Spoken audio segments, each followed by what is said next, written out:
Hello hi అండి. ఈరోజు Arabic chicken biryani ఎలా తయారు చేసుకోవాలో చూద్దామండి. కావాల్సిన పదార్థాలు: చికెను, ఉల్లిపాయలు, టమాటాలు, బంగాళదుంప, క్యారెట్, కొత్తిమీర అండి.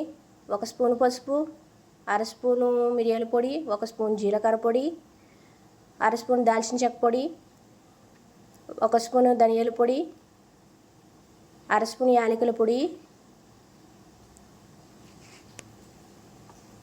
1 స్పూను కువైటీ మిక్స్ మసాలా ఉంటుంది కదండి అది, 1 స్పూన్ సాల్ట్, 2 స్పూన్లు అల్లం వెల్లుల్లి పేస్టు, 2 స్పూన్లు టమాటా పేస్ట్ అండి, 1 చెక్క నిమ్మకాయ పిండుకోవాలి,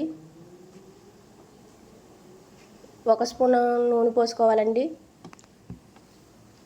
నూనె పోసుకుని బాగా కలుపుకొని పక్కన పెట్టుకోవాలి. ఇప్పుడు మనం కోసి పక్కన పెట్టుకున్న ఉల్లిపాయలు కూడా ఫ్రై చేసుకోవాలండి.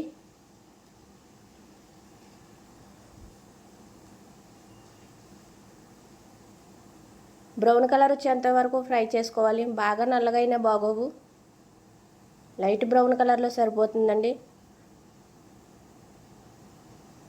నేను చెప్పిన విధంగా మీరు బిర్యానీ ట్రై చేస్తే చాలా రుచిగా టేస్టీగా వస్తుందండి.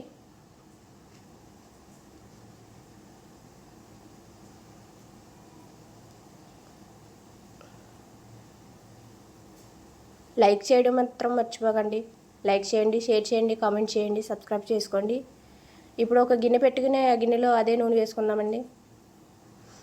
వేసుకుని లవంగములు, ఆకు వేసుకున్నాను. మీ దగ్గర దాల్చిన చెక్క, యాలకులు ఉంటే వేసుకోండి. తర్వాత బంగాళదుంపలు, క్యారెట్లు,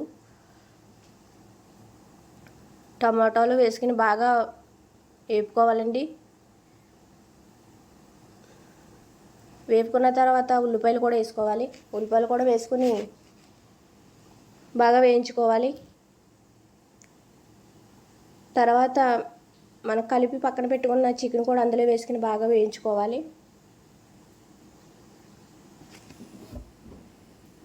తర్వాత కొత్తిమీర కూడా వేసుకోవాలండి. వేసుకుని కొద్దిగా నీళ్ళు వేసుకోవాలి. మరీ ఎక్కువ వేసుకోకూడదు. చిన్న గ్లాసు టీ తాగే కప్పు అది వేసుకుని మూత పెట్టుకోవాలండి. ఒక పెరుగు కప్పు వేసుకోవాలి. వెంటనే వేసుకోకూడదు. కొద్దిసేపు చికెన్ మగ్గిన తర్వాత వేసుకోవాలి. వెంటనే వేసుకుంటే నీళ్ళు వచ్చేస్తాయి. కొద్దిసేపు మగ్గిన తర్వాత పెరుగు వేసుకోవాలి. పెరుగు గడ్డలు లేకుండా కలుపుకోవాలండి. తర్వాత ఇంకో గిన్నెతో నీళ్ళు పెట్టుకోవాలి. వైట్ రైస్ వండుకోవాలి. చూడండి, చికెను బాగా కుక్ అయిపోయింది. ఇప్పుడు వైట్ రైస్ వేసుకోవాలి. అందులో వైట్ రైస్ వేసిన తర్వాత నేను అందులో లవంగములు, దాల్చిన చెక్క ఏమీ వేయనండి. అవి ఏమీ అవసరం లేదు. సాల్ట్ వేసుకోండి. సాల్ట్ కొద్దిగా ఎక్కువ వేసుకోండి, ఎందుకంటే వాష్ చేస్తారు కదా గంజి, సాల్ట్ వెళ్ళిపోతుంది. సరే, అన్నం ఒక పొంగు వచ్చిన తర్వాత మీరు వడకట్టేసుకుని ఇప్పుడు గిన్నెలో సగం అన్నం వేసుకుని తర్వాత చికెన్ వేసి దానిపైన అన్నం వేసుకుని గ్యాస్ మీద ఒక 30 నిమిషాలు ఉడకనివ్వాలండి. ఎందుకంటే మనం బియ్యం ఉండంగా దించేస్తున్నాం కాబట్టి ఒక అరగంట సేపు ఉడకాలి. మగ్గిన తర్వాత కొద్దిగా పాలు తీసుకుని దాంట్లో యాలకుల పొడి, ఫుడ్ కలర్ ఉంటుంది కదండి, ఒక చిటికెడు వేసుకుని కలుపుకోవాలి బాగా. మీ దగ్గర పాలు లేకపోయినా వేడినీటిలైనా కలుపుకోవచ్చు. పాలు వేస్తే మంచి టేస్ట్ వస్తుంది. హోటల్ టైప్లో బిర్యానీ ఇలా ఉంటుందండి. చూడండి అలా వేసుకోవాలి. రైస్ చూడండి ఎలా ఉడికిందో, ఒకదానికి ఒకటి అంటుకోకుండా విడివిడిగా ఉంది. పర్ఫెక్ట్గా కుక్ అయిపోయింది బిర్యానీ. చూడండి, చాలా రుచిగా టేస్టీగా నోరూరిపోతుంది బిర్యానీ. అదిరిపోయిందండి, అసలే చాలా బాగుంది. ఈ స్టైల్లో కనుక మీరు బిర్యానీ వండుకుంటే సూపర్గా వస్తుంది. ట్రై చేయండి. Bye friends.